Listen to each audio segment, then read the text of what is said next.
Let's let Ken go and then Tony. My question was either for Dewey or maybe Wendy also, but there's this jail that was built at maybe Pierce County and then Thurston County. Well, whatever, they closed it, you know, before they ever even used it. They didn't close it, they didn't open it, and part of the problem was because Thurston County had originally intended on doing what we were going to do, which was replace their jail, and they weren't allowed to do that. So they built a jail in addition to, much like the work center would be, and then the recession hit and they simply didn't have the tax base in order to be able to staff it. It wasn't that they didn't need it. Right now, their jail in Thurston County is overcrowded, and they have shipped off, I can't remember, I've got the figures in my office. They have a number of all of their female offenders are housed in other counties, and they're sending out some of their other offenders in different counties. They're not allowing the city of Olympia to book any misdemeanor offenders into the Thurston County Jail. So yes, they haven't opened it, but it's not because they don't need the capacity. It's they're spending the money sitting in someplace else. So then my follow-up on that, which is that an option for us to essentially pay somebody else to house our... We could try, and we did in fact do that with Snohomish County just in the, 18 months I think it was, prior to opening the work center. It cost us over $1 million, I'm not sure of exactly how much. You know, we can pull those figures out. But how much was it per inmate per day? Was it more than $70? No, I mean, actually the per diem right now is $68. It was $68 last year. It's been between $65 and $68 for the past 3 or 4 years.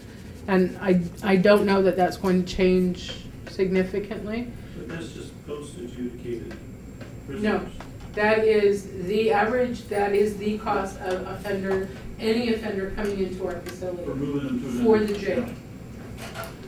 So The ones that we sent to other places, yeah, pretty much had to be post-adjudicated. They had to be sentenced. Yeah. And those are the offenders frequently we pull out of the system and put on jail alternatives. We put them on work crews, we put them on work release, we put them on electronic monitoring. So our focus is to try and pull folks once they're sentenced. If they're eligible for alternatives, they go on alternatives. It helps us control the jail population.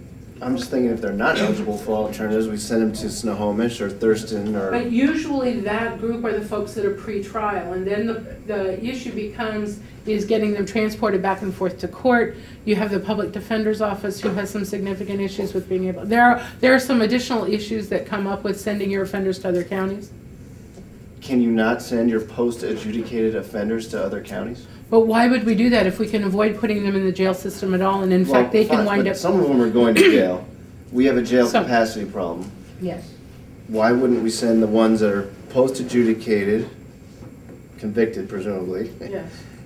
not eligible for alternatives, send them to another county for $68 a person instead of building our own facility? It's going to depend on the county. It may not be $68. That you can continue to do that either. I mean, Well, you're at that the was- whim of the other county to even accept those prisoners. Yeah, I hear that. And that's been And- a changing Sounds like changing there's There's an landscape. argument for every single, Well, we I just think- need to say. And we need to get to Tony, but Yeah. but the response I've always heard from the administration is we don't really budget for that. In other words, we sit here and say we're going to deal with the problem here, and so we might say, yeah, when we average everything out, it costs $68 or $70 a day to house them here. But if we go send somebody to Snohomish County, that's money that it's not like we are going to spend any less here. That's added money. Isn't that true? That's right. I mean, it's just more money. We already spend $13 million a year on operating our own jail. Now, we'll operate our own jail, and let's say you want to then send a prisoner off someplace else.